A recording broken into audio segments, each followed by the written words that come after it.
Assalamualaikum warahmatullahi wabarakatuh. Salam sejahtera bagi kita semua. Salam jumpa dengan saya Rudiansa. Pada kesempatan kali ini saya akan mencoba berbagi mengenai PDB dan pertumbuhan ekonomi.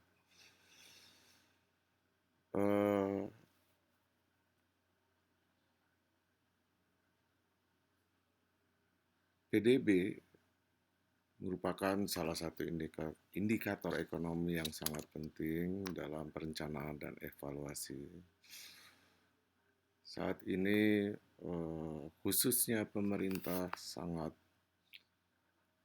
konsen, sangat tertarik dengan besaran pertumbuhan ekonomi tahun 2020 sehingga beberapa kali pemerintah memprediksi pertumbuhan ekonomi tahun 2020 dengan melakukan beberapa perubahan yang awalnya pada tahun 2020 di awal tahun diperkirakan sebesar minus 3% dan akhir-akhir ini direvisi kembali menjadi minus 4%.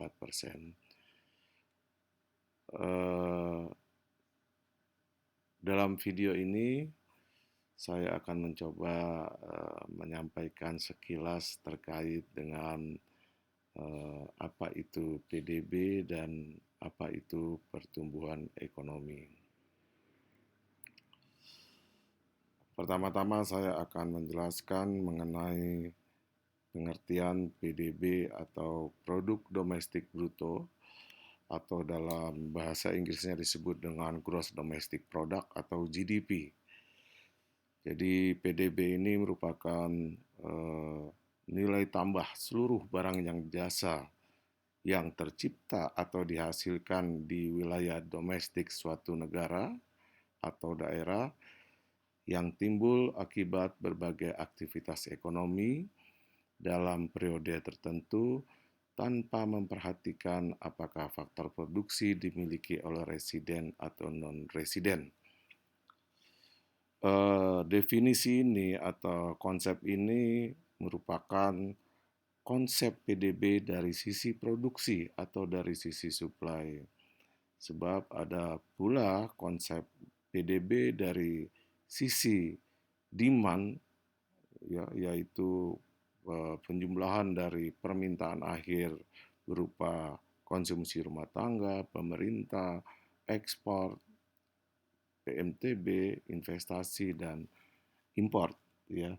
Tapi pada kesempatan kali ini saya akan fokus pada konsep dari sisi produksi. Nah, dari konsep produksi ini ada beberapa kata kunci. Yang pertama adalah nilai tambah bruto.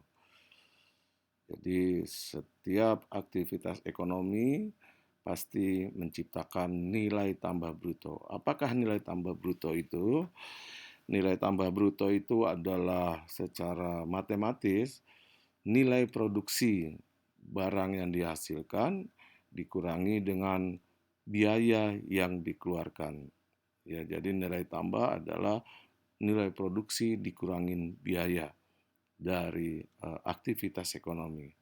Seperti kalau aktivitas pisang goreng misalkan, ya, katakan nilai produksi pisang gorengnya 100, sedangkan biaya yang dikeluarkan sebesar 25, ya, sehingga nilai tambah brutonya 100 dikurang 25 sebesar 75.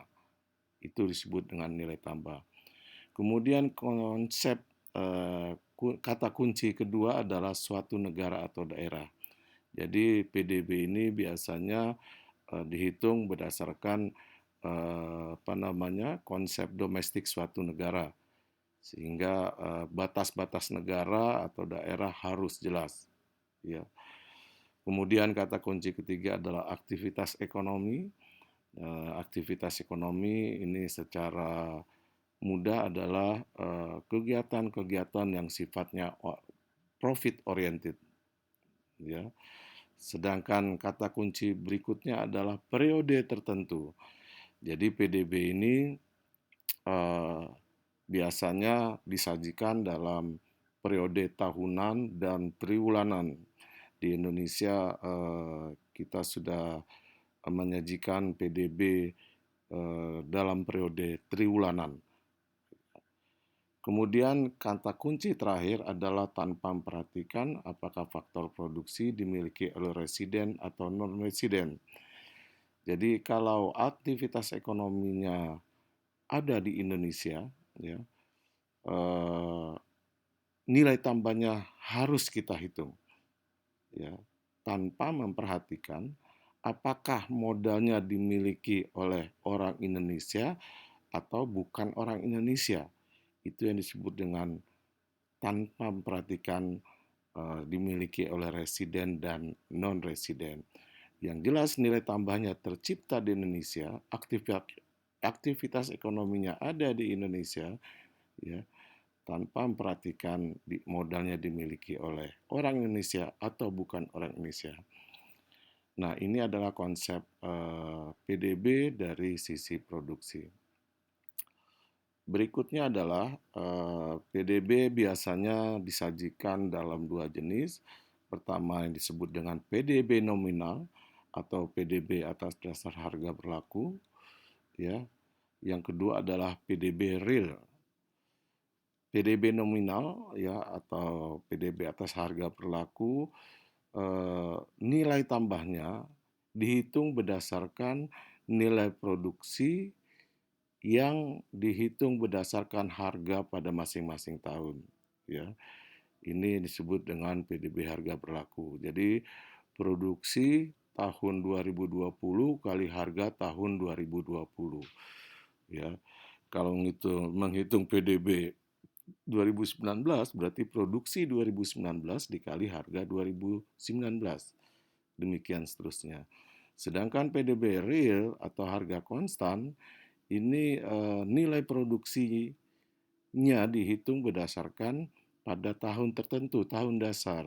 Di Indonesia sudah diputuskan tahun dasarnya adalah tahun 2000, ya. Sehingga untuk menghitung PDB tahun 2020 yaitu nilai produksinya sama dengan produksi tahun 2020 dikali dengan harga tahun dasar yaitu harga tahun 2000, ya, itu disebut dengan PDB real, ya. Berikutnya besaran PDB nominal biasanya digunakan sebagai dasar analisis untuk mengetahui potensi ekonomi suatu negara atau daerah dalam mengelola SDA dan SDM-nya, ya.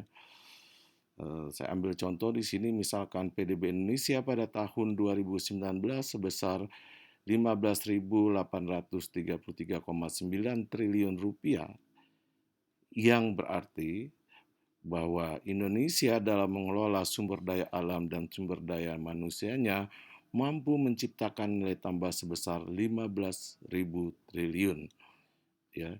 Jadi besaran PDB ini secara tidak langsung memperlihatkan potensi ekonomi yang sanggup dikelola oleh suatu negara, ya.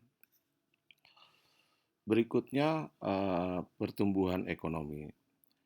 Jadi dari data PDB, ya, dapat diturunkan berbagai indikator ekonomi sebenarnya, tidak hanya pertumbuhan ekonomi. Jadi pertumbuhan ekonomi ini adalah salah satu indikator yang diturunkan dari PDB. Selain pertumbuhan ekonomi juga dapat diturunkan pendapatan per kapita, struktur ekonomi, kemudian deflasi atau deflator dan seterusnya, ya. Pertumbuhan ekonomi itu diturunkan dari PDB real atau PDB harga konstan yang mencerminkan kinerja perekonomian ekonomi secara keseluruhan, ya. Saya ambil contoh bahwa perekonomian Indonesia pada tahun 2019 tumbuh sebesar 5,02%, yang berarti produksi barang dan jasa pada tahun 2019 secara keseluruhan naik sebesar 5,02% dibandingkan tahun 2018, ya. Atau sebagai contoh, pada tahun 2020 ini pemerintah memprediksi pertumbuhan ekonomi 2020 sebesar -4%. Artinya apa? Artinya bahwa pertumbuhan ekonomi Indonesia pada tahun 2020 diprediksi, diperkirakan akan turun 4%. Minus itu artinya akan turun 4% dibandingkan tahun 2019. Nah, demikian teman-teman ya, beberapa informasi terkait dengan PDB dan pertumbuhan ekonomi secara sekilas. Dalam modul berikutnya nanti saya akan mencoba menyampaikan metodologi PDB, ya, bagaimana cara mendapatkan PDB dan seterusnya. Untuk sementara itu yang bisa saya sampaikan. Lebih dan kurangnya mohon maaf. Assalamualaikum warahmatullahi wabarakatuh. Salam sejahtera.